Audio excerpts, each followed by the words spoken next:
Hey there, how y'all doing? This is Weapons Tech Mac coming to you from deep in the heart of Texas, and tonight I've got a little compare and contrast video on two 10 millimeters. And let me go ahead and bring this in just a little bit. First off, I've got the Rock Island Armory 1911 A1 TS Tactical. And verify empty, nothing in there. And so we're going to look at this Rock Island Armory. This is not mine. Kind of wished it was. It's a friend of mine.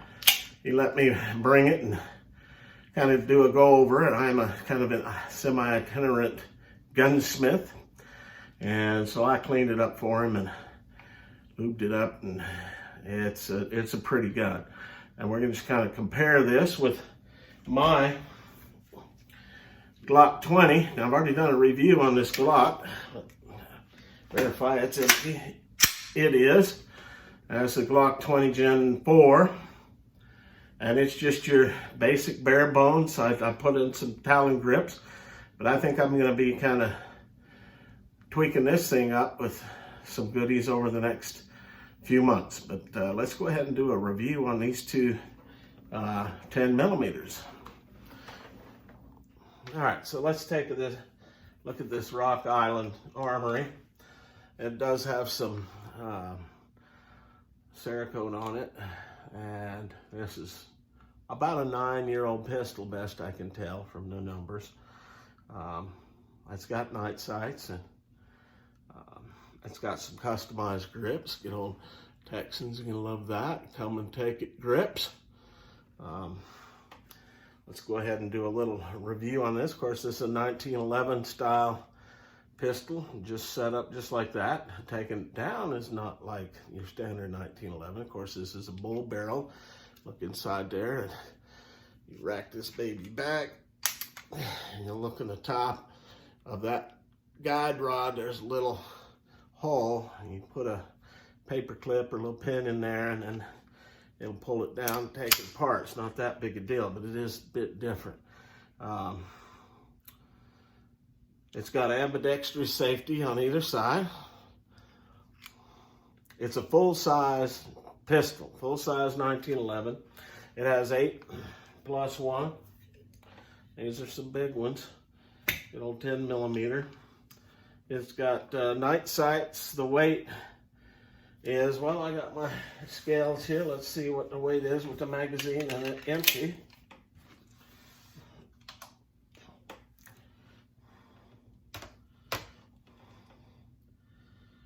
Oh, 2 pounds, 13.5 ounces. So you're just looking at 3 ounces shy of 3 pounds unloaded, okay? So it's a fairly substantial pistol. But I think if you're going like my friend is, he's got property up in Oklahoma, and there's bears up there, and you're shooting full bore 10 millimeter rounds, maybe a little extra weight is going to help you out. I don't know how this shoots. I would assume really nice. It's got the standard 1911 grip safety. It's got a nice beaver tail, skeletonized trigger. Trigger pull is just about 4 pounds, and it's real nice. Right at the bottom here, you've got kind of a flared out magazine well, which makes it nice if you want to rip out some of those mags. It's got front and rear striations and a Picatinny rail at the bottom. Okay, so this guy is set up to put on whatever you want on there. So this is the Rock Island Armory 1911 A1 FS Tactical. Now, like I said, this is probably one of the first in the line of these things, as they've really come a long way in the last 9 years. This is from 1911, but it's still a really nice pistol. All right, let's see. I didn't tell you about the size of the barrel. The barrel on this guy is just a little over 5 inches, and yeah, it's good to go. It's a nice pistol. Now let's compare it to this Glock. Of course, the Glock, it's got a lot more round capacity, 15 plus 1. So that's something that goes in its favor.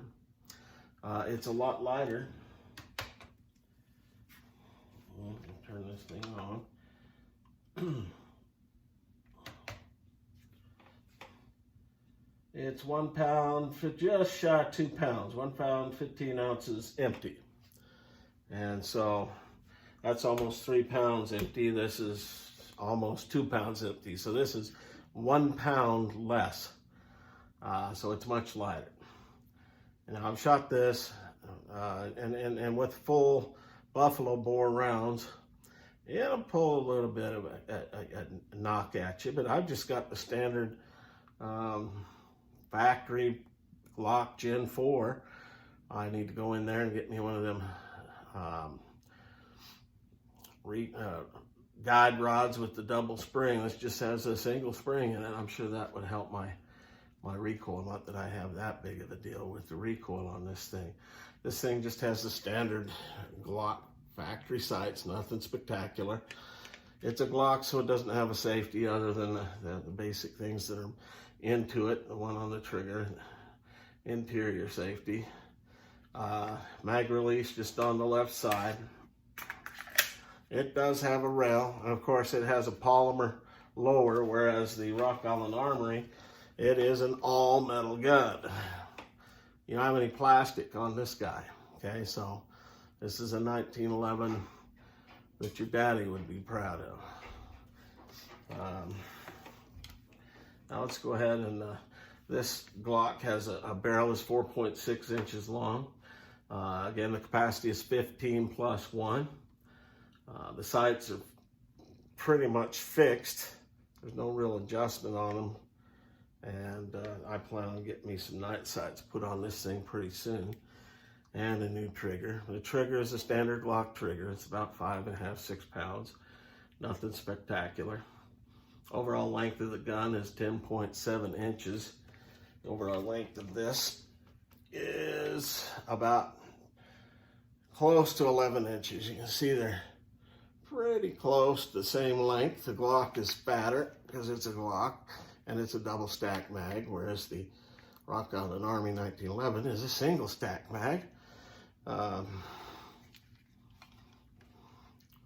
One is plastic, one is not. Let's go ahead and bring you down closer, and I can just kind of go over close so you can see them closer. Now, it will say, you know, both of them, if it doesn't matter if you owned either one of them, there'd be a credit to your armory and to your collection. I'm a 1911 old guy from way back, an old Navy gunner's mate that learned on 1911s. So I have an affinity for this Rock Island Armory. I really didn't get into Glocks. I guess it's been about 6 years ago that I purchased my first Glock. That was a Glock 22. And now I've got like 5 Glocks now. So I like the Glock. One thing is it always goes bang. Of course, I don't know about how this gun's performed since it's my friend's. And, you know, I haven't taken it out to the range or anything like that. But inside, it's real nice. See, there's probably a little bit of holster wear on that. The Cerakote just kind of wore down a little bit. The Glock's got its standard Glock finish. Need to get me a new slide stop and get me a nice new trigger. I'd like to do that. Just wanted to do a little review on these two guns. That, you know, if you're looking for a 10 millimeter, I don't think you could go wrong on either one of them. If you're looking for one that has a little substantial stuff going, I guess it would be the 1911. One's a little lighter. The Glock, of course, with the lighter gun, you're going to have a little bit more recoil. Now, the 10 millimeter, it's a great gun. It's a great round. I know it's making somewhat of a comeback nowadays. Now, during this ammunition pandemic, ammunition shortage, whatever you want to call it, I've been able to find a lot of 10 millimeter where the other, if I was looking for 9, forget it. But for 10, I've been able to find it. Price-wise, I can get a box of 50 around here for about $30. It's gone up a little bit. It's not the 40, the 50, the 60 that they're asking for 9 millimeter. But I'll tell you, for home defense, I guess you could go with the Glock 20.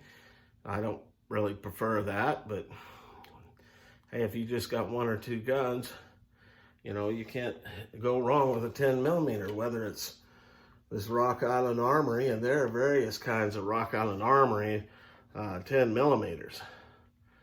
These dudes are built like a rock, well, pardon the pun, and the fit and finish seems to be really good. You can see in the back there, there's basically no wiggle on this thing. The barrel is in there very solid. Notice it's a bushingless setup there. But if you wanted one of these, I don't think you'd be disappointed. I do understand that sometimes Rock Islands, they need to have a little bit of a break-in, but most pistols do. But I would recommend one of these from my experience with my other Rock Island. I've got a Rock Island TCM 22/9, and it took a little bit to break in, especially with that 22 TCM ammo, but after about 100 rounds, it was feeding just fine. Now, my friend hasn't mentioned that this has had any kind of feeding problems. When I took it down, took it apart, the feed ramp was nicely polished. Just a lovely gun inside and out. Of course, the Glock, my Glock goes boom every time I pull the trigger with this guy. I fired about, I guess 450 rounds through this over the last 3 years. And, well, like I said in my review on my Glock 20, it's a good gun, and it really doesn't recoil that bad. And I'm sure when I upgrade my guide rod and recoil spring to a double, it'll help with that. Put some night sights on it, new trigger, and just, upgrade it a bit. I've been very impressed with the 10 millimeter round. It is a beefy gun, just like the Rock Island Armory. I get a better grip on this because, of course, it's a single stack and it's a 1911. Feels good in the hand. The Glock, I've got the large back strap on it, so it's a chunk, okay? It's a big, beefy boy. But again, if you're looking for 10 millimeter, I don't think Rock Island Armory or Glock would be a bad way to go. I was just in there looking through a couple of the gun places, and good luck finding either one of them because they're all out of stock from what I've seen. So this is Weapons Tech Mac from deep in the heart of Texas. Just thought you'd like to see a little comparison between the two of these before I get this Rock Island Armory back to my buddy so he can be safe up in Oklahoma against them bears. And anyway, as always, God bless Texas. God bless the United States of America, and long live the Republic. By the way, go vote. Go vote. It's only a couple of weeks away. Very important. Vote.